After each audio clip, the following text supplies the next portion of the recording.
pipila ka nato, adunay nagkalain-laing tinguha sa kinabuhi, apan wa nato damha nga maabot ang panahon nga lain day atong gusto ug hilig.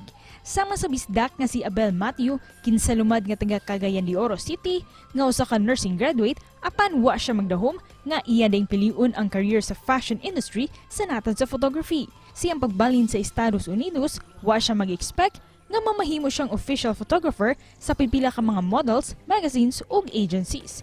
Karong buntaga, maki-inspire kita sa istorya sa kalampusan dinhi na sa GMA Regional TV Live.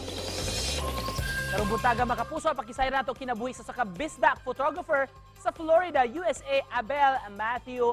Mayong buntag, Sir Abel, kumusta ka? Ug welcome sa GMA Regional TV Live. Paki-shoutout una sir sa atong mga kapuso nga nagtan-aw. Hi, good morning. Ang buntag. Kumusta rin sir inyong sitwasyon diya sa Florida sir? Pagkahuman ni Hurricane Ian. Medyo ga-recover pa kay na ay mga balay manggod na mga balay before sa 1992 na built. Dili siya, wala siya kanang insurance katong calamity na hurricane something nila na protection ba. Kay nagkabagyo man sa una 1992, so after ato tanan balay na natukod beyond 1992 na anay insurance sa mga building. Sa wala pa ka sir na migrate o nakabase na diha sa Florida, unsa may gikabisihan nimo kaniadto dinhi sa Pilipinas sir? Kuan ko, nurse ko, graduate ko sa nurse, as nurse sa Cagayan, pero wala lang ko nag-practice kay nag-photographer, freelance photographer, portrait photographer based sa Cagayan de Oro. Yan. Gawa sa medical field sir, so lain-laing profesyon nganong nakahiligan man nimo Sir Abel ang photography o kinsa may naka-inspire nimo nga i-pursue ni siya as a profession? Kay kato na time sa una, man mo pag 2007 ko na-graduate sa nursing, medyo bago pa kayo ang social media ato. So, ma-inspire ka mo tanaw, na kay access mo tanaw sa mga photographer manggod sa lain-lain country.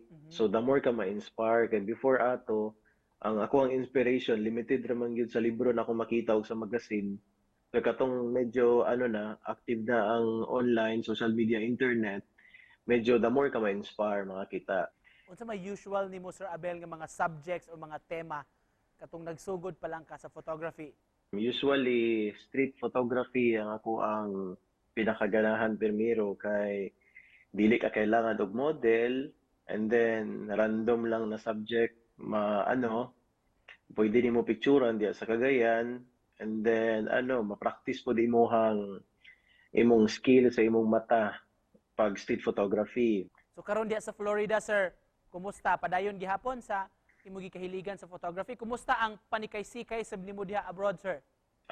Niabot ko diri late January to be exact, January 24, and after lang a month naka-attend ko mga convention sa mga photographer. Then, so far, every time ko makashoot o kanang model or client, ganahan man sa ako ang output, so mubalik raman po. And just to close this sir, message nimo sa atong mga viewers nga nagtan-aw ron.